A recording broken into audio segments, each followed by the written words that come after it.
السلام علیکم ورحمۃ اللہ وبرکاتہ۔ میرا آج کا ٹاپک جو ہے وہ میں نے سورہ آل عمران سے لیا ہے، جس میں 3 عبرت آموز قصے بیان کیے گئے ہیں۔ اللہ سے دعا ہے کہ اس میں میری مدد کرے اور میں کوشش کروں گی کہ اختصار کے ساتھ آپ کو یہ قصے بیان کر پاؤں۔ اس میں پہلا قصہ جو ہے وہ حضرت مریم کی ولادت کا ہے، جنہیں عیسائیوں نے اللہ تعالیٰ کی زوجہ اور ان کے بیٹے کو اللہ تعالیٰ کا بیٹا قرار دیا، اور یوں وہ بدترین گمراہی کا شکار ہو گئی۔ حضرت مریم کے والد حضرت عمران اللہ کے نیک بندے تھے، جبکہ ان کی بیوی جو تھی حنا بنت فاقوس صاحب کردار اور پاک باز خاتون تھی۔ عرصے تک ان کے ہاں بچہ پیدا نہ ہوا۔ ایک دن پرندے کو دیکھا کہ وہ اپنے بچے کو دانہ کھلا رہا تھا۔ دیکھ کر دل مچل گیا اور اولاد کی آرزو پیدا ہو گئی۔ اللہ کے حضور دامن پھیلا کر درخواست کی اور نذر مانی کہ اگر مجھے اولاد عطا فرما دے اللہ، تو میں اسے بیت المقدس کی خدمت کے لیے وقف کر دوں گی۔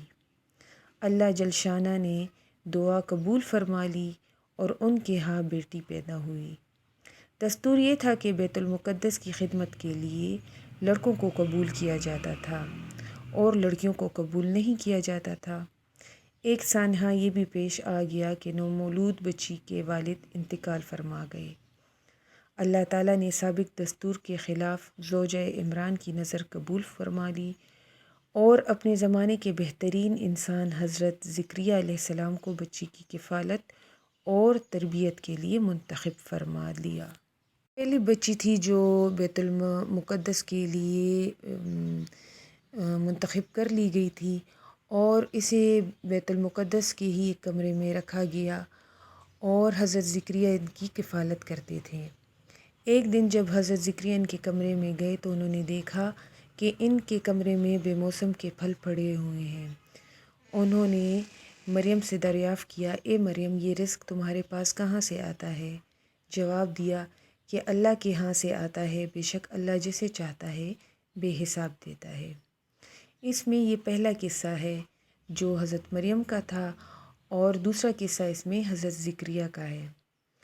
جب حضرت زکریا نے اس معصوم بچی کا ایمانی جواب سنا تو ان کے دل میں بھی اولاد کی آرزو جاگ اٹھی، حالانکہ اس کی عمر 100 سال سے تجاوز کر چکی تھی اور ان کی بیوی جو تھی وہ بوڑھی اور بانجھ تھی۔ لیکن انہوں نے اپنے رب سے دعا کی کہ اے میرے رب، مجھے اپنی خصوصی عنایت سے نیک اولاد عطا فرما، بے شک تو ہی دعاؤں کو قبول کرنے والا ہے۔ اللہ تعالیٰ نے شکستہ دل سے کی گئی دعا کو قبول فرمائی اور انہیں بیٹے کی بشارت دی، اور یہ بھی بتایا کہ اس میں 4 صفات جو ہیں وہ موجود ہوں گی۔ پہلی صفت، وہ کلمت اللہ یعنی حضرت عیسیٰ کی تصدیق کرے گا اور آپ پر ایمان لائے گا۔ دوسری، وہ علم اور تقوی، زہد و عبادت میں اعلیٰ مقام پر فائز ہوگا۔ تیسرا، قدرت اور قوت کے باوجود عورت کے قریب نہیں جائے گا۔ اور چوتھی، وہ انبیاء اور صلحاء کی جماعت کا ایک فرد ہوگا۔ اس طرح اللہ تعالیٰ نے ان دونوں کو، جو کافی عمر کے تھے، اللہ تعالیٰ نے انہیں بڑھاپے میں اولاد عطا کی۔